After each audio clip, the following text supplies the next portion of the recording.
Mula sa ating pinagkakatiwalaang source ay pumayag na muli ang ating pambatong si Cuadro Alas para sa contract extension nito sa ilalim muli ni Masayuki Ito ng Treasure Boxing Promotion. At mula dito ay magkakaroon ng follow-up negotiation sa pagitan ni Ohashi na siyang tumatayong manager ngayon ni Inoue at ang nasabing Japanese promoter ni Alas upang i-finalize ang petsa na magiging laban ng dalawang halimaw ng Super Bantamweights. Sa kabilang balita ay nakakatanggap ngayon ng mga samot-saring batikos mula sa mga Filipino boxing fans itong kampo ni Marlon Tapales dahil marami ang nakapansin na tila naging punching bag lamang raw itong si Tapales sa nasabing laban. Kumbaga ay walang malinaw na game plan na na-execute ang kanilang kampo kontra Inoue. Ganoon pa man, mula sa ating nakuhang impormasyon ay inahanda na at pinapalakas ngayon itong si Carl James Martin ng MP Promotion bilang pamalit dito kay Tapales. At ito nga po ay gagastusan ni Manny Pacquiao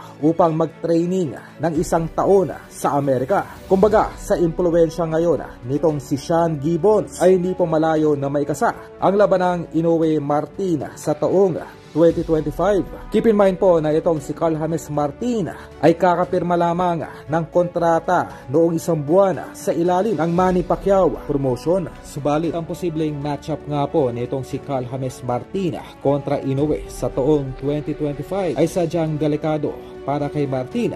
Ganoon pa man, ito po ay ipipilit pa rin ng nasabing matchmaker dahil nababalita na itong si Inoue ay magkakaroon lamang ng 3 hanggang 4 pang susunod na laban bago ito tuluyan ng umakyat ng 126 o sa featherweight division.